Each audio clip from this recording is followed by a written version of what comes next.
Hey guys, hopefully you are all doing well. Prime Collections here.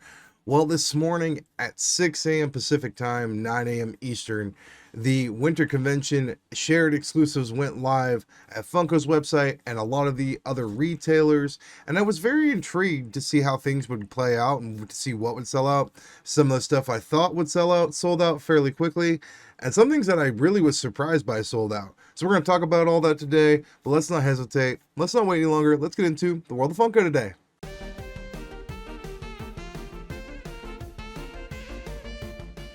So as I talked about yesterday, we had discussed the fact that Winter Convention went live this morning at 6 a.m.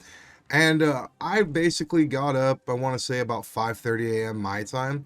I sat for a little bit, and then we started getting notifications that things were going live. The first thing I ordered was the Treasure Planet Jim Hawkins ride from Walmart.com. This is actually still available over at Walmart.com and available on Funko's website. It has not sold out yet. This one was for my daughter's Disney collection. I love the look of this piece, and I knew immediately I was going to pick this up this morning. So to actually be able to get it pretty significantly easily was nice. Thank you, courtesy of Disc Trackers and Funko Finders. They were able to provide some links so we could get to those as quickly as possible. The next thing that went live was the Chalice Collectible Spinner. I went ahead and I ordered that as well this morning. Got one of those. Was excited to have this because this is another My Hero Academia piece that I do not have a character of, and it is the first version of this character, so getting this was a must for me this morning. So let's talk about the WinterCon exclusives going on Funko's website this morning and how my experience was.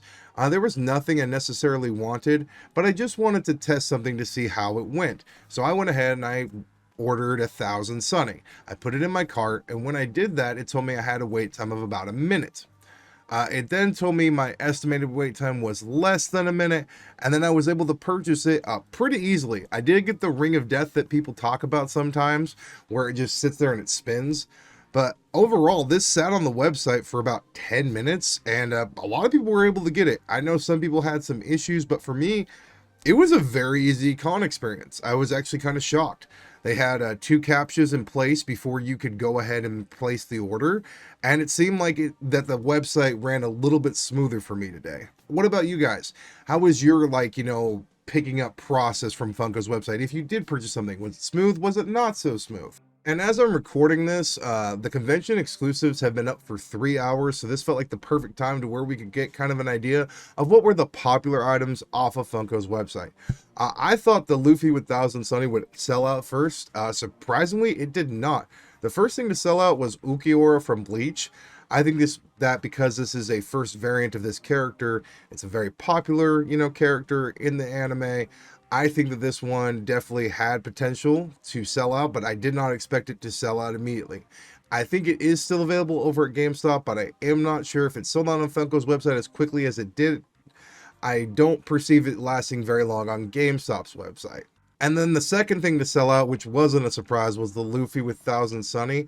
It sold out about 10 minutes after it went live. From what I could see in a lot of people's comments, they were able to get this, and especially if they didn't get the Going Merry, this was just cool to add to their collection. And then hopefully it was pretty easy for everybody, because I knew that this one was very sought after in terms of anime pieces. The next thing to sell out was the Raven from DC. Like I said, the mold on her was extremely cool, so it did not surprise me that she went actually pretty quickly, because like I said, she just looked awesome. After that, it was the Hush from Batman, which was kind of surprising because I didn't see this one being ultra popular. And then following that was the Summon Skull. And then the final 3 that sold out, like I said, within this first 3-hour period was Jack the Ripper from Black Clover, the Hawkman soda, and the Arwen soda. The soda is actually selling out was definitely very surprising to me because I didn't think that they were that cool. But as I said, with Funko, you never know what people collect, and that may have been something that somebody really wanted. So to see these sell out was actually kind of insane. And from what I can tell, this morning's drop went fairly well. And if you happen to miss out at 6 a.m. this morning or 9 a.m. Eastern time, don't fret. These did go live at a lot of other shared retailers. So go ahead and look at the list provided here to see where you might need to possibly go if there's something you wanted to pick up. This was a pretty easy convention for the most part. I got the spinner, I got the Jim Hawkins Treasure Planet ride, so that was extremely cool to have happen. And I'm just happy that this convention went fairly smoothly, and hopefully it was the same for you guys. But thank you so much for sticking around through the entirety of the video. I really appreciate it. It helps me out tremendously. If you do me two more small favors before you go, if you could please like this video and subscribe to my channel, it helps me out a lot. And as always, I will see you guys later.